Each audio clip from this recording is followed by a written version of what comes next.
मोहिनी एकादशी व्रत कथा। वैशाख मास की एकादशी तिथि को मोहिनी एकादशी के नाम से जाना जाता है। आज के दिन भगवान विष्णु के मोहिनी अवतार की विधि विधान से पूजा अर्चना की जाती है। पौराणिक कथाओं के अनुसार समुद्र मंथन के दौरान अमृत का एक कलश निकला था, जिसे दानवों से बचाने के लिए श्री हरि विष्णु ने मोहिनी का अवतार रखा था।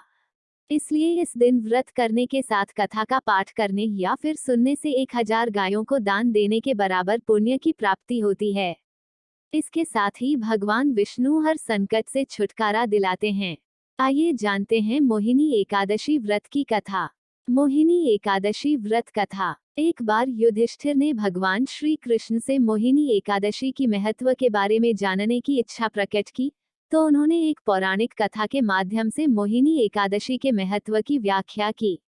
पौराणिक कथा के अनुसार सरस्वती नदी के तट पर भद्रावती नगर था। वहां द्युतिमान नामक चंद्रवंशी राजा का राज था।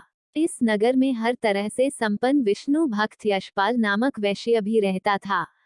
वैश्य ने नगर में कई भोजनालय, प्याऊ, कुएं, तालाब और धर्मशाला बनवाए थे। साथ ही नगर की सड़कों पर आम, जामुन, नीम के अनेक छायादार पेड़ भी लगाए थे। वैश्य के 5 पुत्र थे। उसका 5वां पुत्र खराब आदतों वाला था। वो माता पिता और भाइयों किसी की भी बातें नहीं मानता था।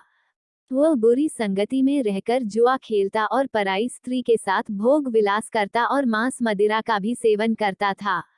इसी प्रकार अनेक बुरे कामों से वो पिता के धन को नष्ट करता था। पुत्र के कुकर्मों से परेशान होकर यशपाल ने अपने छोटे पुत्र को घर से निकाल दिया। अब वो अपने गहने कपड़े बेचकर जीवन यापन करने लगा। जब उसके पास कुछ भी नहीं रहा, तो बुरे कामों में साथ देने वाले दोस्तों ने भी उसे छोड़ दिया। भूख प्यास से परेशान यशपाल के पुत्र ने चोरी का रास्ता अपनाया, लेकिन वो चोरी करते हुए पकड़ा गया। उसे राजा के सामने हाजिर किया गया, लेकिन वैश्य का पुत्र जानकर राजा ने उसे चेतावनी देकर जाने दिया, लेकिन उसके सामने चोरी के अलावा और कोई रास्ता नहीं था, तो उसने फिर चोरी की और इस बार भी वो पकड़ा गया। दूसरी बार फिर पकड़े जाने पर राजा ने उसे कारागार में डाल दिया, जहां उसे बहुत दुख दिए गए और बाद में उसे नगर से निकाल दिया गया। नगर से निकाले जाने पर वैश्य पुत्र वन में चला गया। वहां वो पशु पक्षियों का शिकार करके उन्हें खाने लगा और कुछ समय के बाद वो बहेलिया बन गया।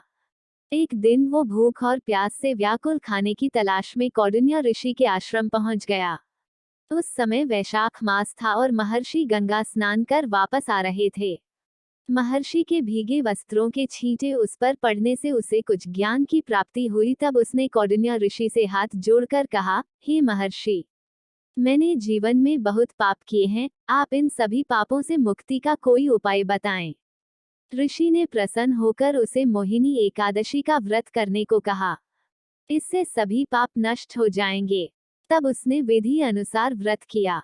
व्रत के प्रभाव से उसके सब पाप मिट गए और अंत में वो गरुड़ पर सवार होकर बैकुंठ चला गया। इस व्रत से मोह माया सबका नाश हो जाता है। संसार में इस व्रत से और कोई श्रेष्ठ व्रत नहीं है। इस व्रत की महिमा को पढ़ने या सुनने मात्र से ही 1000 गोदान का फल प्राप्त होता है।